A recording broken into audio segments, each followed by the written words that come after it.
Have you ever been in a situation when you were making a sales call and it wasn't going well, and your boss jumped in and said the very thing that you were about to say?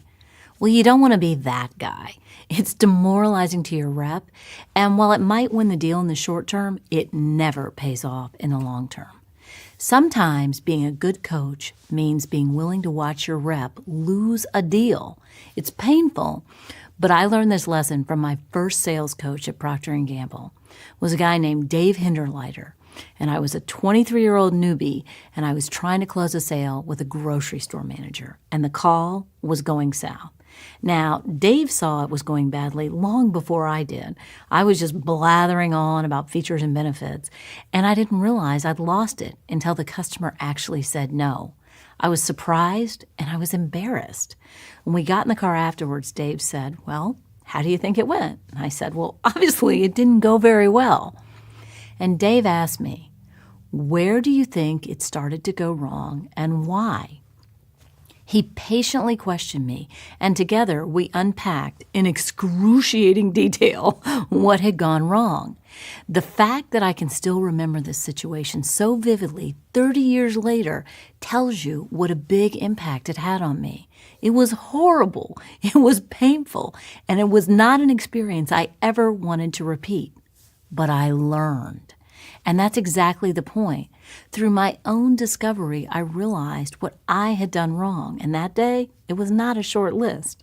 I lost the sale, but I became a much better salesperson because of my coach. That would have never happened if Dave had jumped in to save me. Now, it can be hard to not interject or take over when you see a call going south. And you as the coach need to use your discretion to determine when should you become involved in saving the sale and when you shouldn't. As before jumping in, you have to understand the effect that it's going to have on your rep. Now, in Dave's case, he was smart.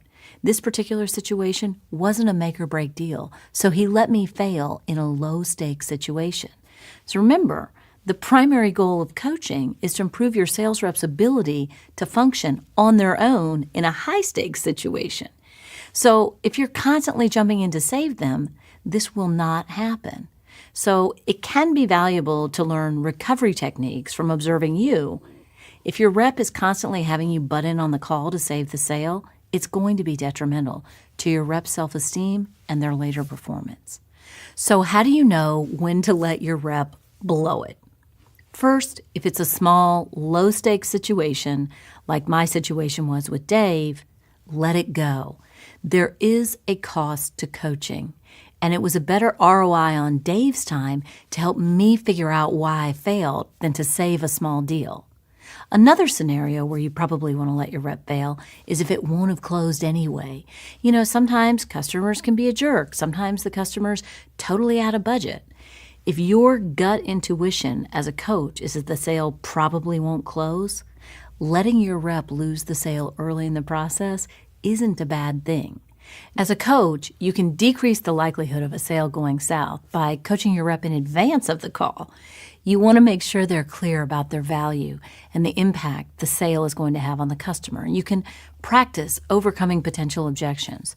So, if it's a minimal sale or a bad customer scenario and your rep blows it, let it go. The question is, how do you help them recover? Not just recover from losing the sale, but how do you help your rep recover emotionally? Well, the key is let them talk first. They may know exactly what they did wrong. So you want to leave space for them to coach themselves and think about what happened before you start interjecting where and why it went south. You want to be a sales coach like Dave.